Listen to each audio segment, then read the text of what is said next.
Before I start this video, I do want to say that my Modern Warfare 3 guide is fully out now. It's about 113 pages, and I am going to be adding more in the future when I come up with more concepts.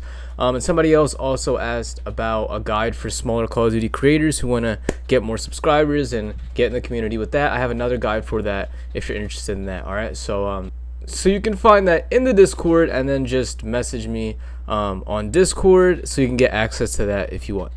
Alright guys, so in this video I'm going to give you my entire aim guide on how to have really good aim in this game. It's pretty much a lot of the same concepts and fundamentals of every single Call of Duty, because even with Modern Warfare 2 they still had the same concepts, they just didn't have the movement portion. But here we have movement and aim, and a lot of people are very confused. They're like, oh well, I want more movement now, or I should still have really good aim, but I don't want to ruin my movement. They don't believe that movement and aim can go hand in hand. And if you can do both of those things at the same time, then you're going to be the best player that you can possibly be in Call of Duty. Alright, so first, settings. Alright, you guys need to make sure you have the best settings possible. Yes, you can play on different settings than mine. There's no one sensitivity that's like the best in the world, but I would say you do have to be on the lower end to get really good at aiming. Alright, so if you're used to playing 10-10, 12-12, it's probably not going to be the best for aiming. You're not going to be great. Alright, so there's a lot of pro players that play like 7, 6, 5, even like 5 is like considered low, but I play 2, just something that's really low. Alright. Keep your ADS around 1, just around that range. I always keep it at 1, but you can go a little lower. Linear or dynamic, I highly recommend linear, but people play on dynamic, so you can still have good aim on dynamic. I just suggest linear a lot. Boop boop boop. I also recommend gradual. Gradual is really good for more muscle memory. I think instant is like a little too harsh, just immediately slowing down. Black Ops or default, one of those. I play on Black Ops. And then you also want to make sure that your dead zones are low. Alright, those are like the most important settings for aim in this game. Where's my dead zones real quick? I'm going to go over that. Alright, dead zones. So I play on 0. I think 0 is by far the most consistent. It's just that you really have to have really good muscle memory to play on 0 dead zone. Alright, you can play on like 0.03, 0.05, or it's probably just like 5 right now, right? Yeah, it's like 5, 3, maybe like 8. And in this game you could actually go a little bit higher just because the aim assist is so low. But to have like really good aim to the point where like you practice over and over and it's like pinpoint, I suggest going super low. But this should never go past like 20. If it goes past like 20, you're probably doing something wrong. Alright.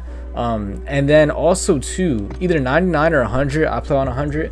This gives you really good aim as well. Most people have it on 99 as default, but keep it around there, because you put it low, you're gonna destroy your aim. And then FOV, you do get a lot better aim in this game off playing lower FOVs, but I have phenomenal aim off 120 FOV, and that gives you better reaction speed and movement. So I suggest playing on 120 FOV. It's not mandatory to play on lower ones to have really good aim in this game, but make sure you, I guess, choose wisely what you want with the FOV. Recommend 120 though. Alright, so now that you got your settings, the most important settings that you need, the main thing you need to focus on is centering in this game. That's pretty much the whole foundation of what aiming is in first-person shooters. Alright, so it's pretty much aiming at enemies through walls. You know, if I had wall hacks, I'd aim at them through a wall. Boom. Aim at them through a wall. Just like that. And this is, you know, a lot different than what normal players who just pick up a controller are used to, because they just want to run out and then see a player and then shoot. And what that does is it exposes your body.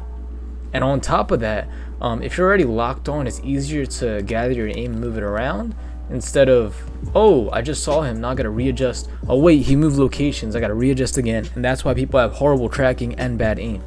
Alright, so you want to make sure that, boom, you're centered onto them properly, just like that. Alright, so there's a few ways to practice centering. I would suggest getting like some sort of either pistols work well, or you can get like a marksman, right? This is a decent enough scope.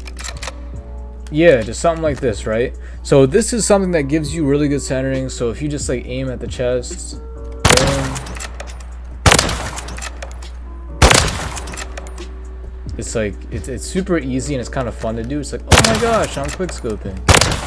All right, you do that over and over.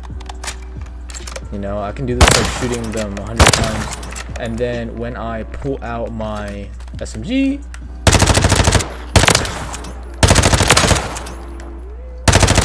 aim is locked on.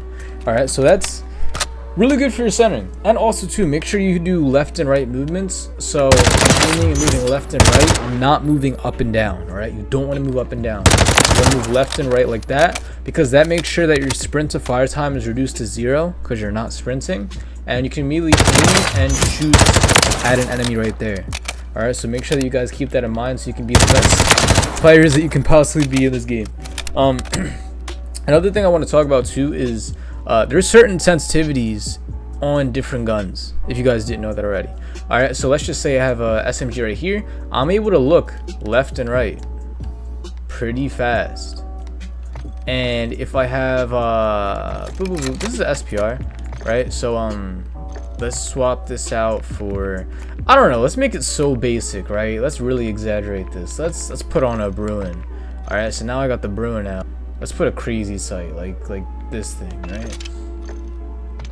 So let's put a sight on this gun.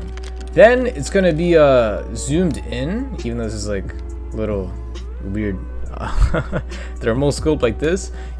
It's more zoomed in, so it's even less sensitivity than what you had before with the iron sights or with the MP5 that I was using. So with that in mind, if you want really good tracking, you want to be able to, and this is common sense too, you want to be able to use your gun how it was designed. So this is an LMG or an assault rifle, right? You want to use it medium to long range. That gives you really good tracking, being that it has lower aim assist.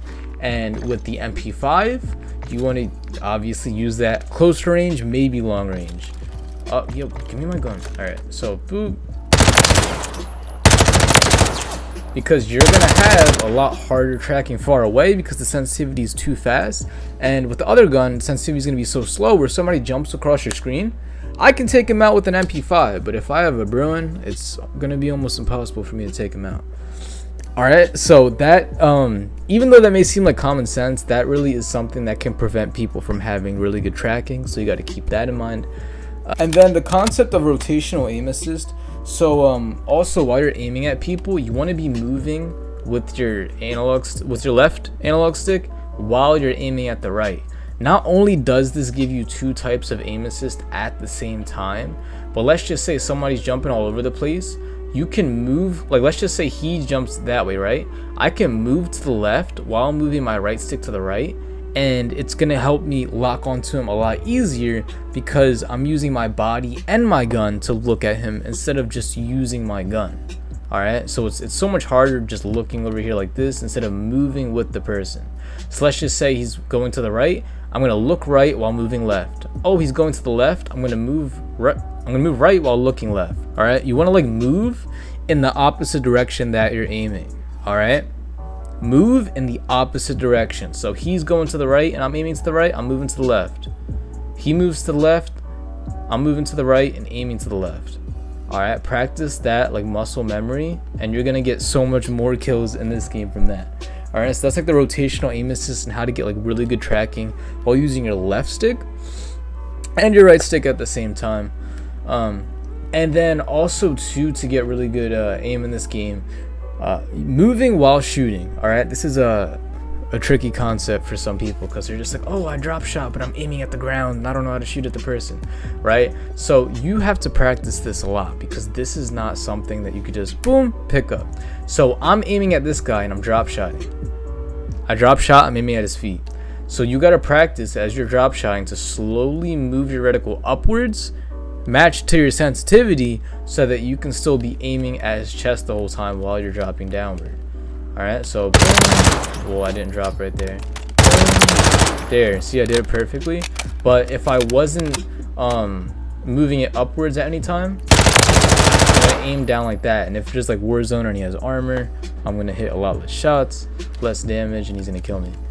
All right, same thing with jumping. If I'm gonna jump across here, you want to make sure that you're aiming correctly. You might need to give yourself a tiny bit more time to adjust your gun, because if you start pre-firing or shooting before you're on the target, you might miss some bullets and the recoil is going to jump up and then you can't hit the target. So there's sometimes, even though I'm not getting as fast, like that much speed for shooting my target, I wait a little bit, wait for my gun to adjust, and then shoot him so that I can get better tracking and aim on him, because it's better to hit like 5-6 shots that don't miss instead of missing the first 3 and then I'm unsure if I'm going to hit all my shots again because the recoil bounced up, even though I've hit the first 3 or shot the first 3 a lot faster than waiting a little bit and then hitting all my shots. All right, the final thing that I'm going to talk about in this video, and I can explain more in my guide that I have released, right? But the final thing I want to talk about is getting the right aim assist onto targets. All right, so there's certain times where you're actually going to lose aim assist in this game, and the reason why you suck at aiming in this game might not be because you're a bad aimer. It might just be you don't know when to gather aim assist correctly, or you think you have aim assist and you don't. All right, so head glitches. If this guy's hiding behind a wall, I can't shoot at him without, well, with any aim assist, because the game is going to register the wall being there instead of him being there. All right, so you got to watch for head glitches. And on top of that too, walls. So let's just say this wall right here, right? If I'm aiming at this wall and then I pop up and shoot him like this, I'm gonna have less aim assist, because it still takes time for the game to say, okay, he's not aiming at the wall anymore, he's aiming at the player. And the aim assist is not gonna kick in immediately. It's gonna take a little bit and then kick in, and then I can shoot him. All right, and the way that I get around this is I aim with the reticle first, like the dot, and then I aim in. So instead of going like that, even though I could probably hit it a little bit faster, right? I can probably still hit my shots. I'm gonna be doing that with no aim assist. But if I go like this, I have the full aim assist there, and I'm able to just lock on straight in his body. All right, I'm gonna do that one more time for you guys. So this is the first way. All right, and I can feel there's like no aim assist there, and I'm gonna let him get back up, and then this is this way. It's like so much more stickier, like I'm aiming right at his chest. All right, so I hope all the stuff that I said right now helps you get a lot better aim in this game, because there are still a lot of stuff to cover. But that right there should give you like a really strong foundation on being good at aiming overall. And if you pair that up with movement, then you're gonna be amazing at this game and get a lot more kills. All right, so join the Discord if you guys haven't already. You can connect with the community there. You can see, like, you know, the Modern Warfare 3 guide, or just anything else that I may be doing with the community, or anything that I may have. And yeah, hope you have an amazing day.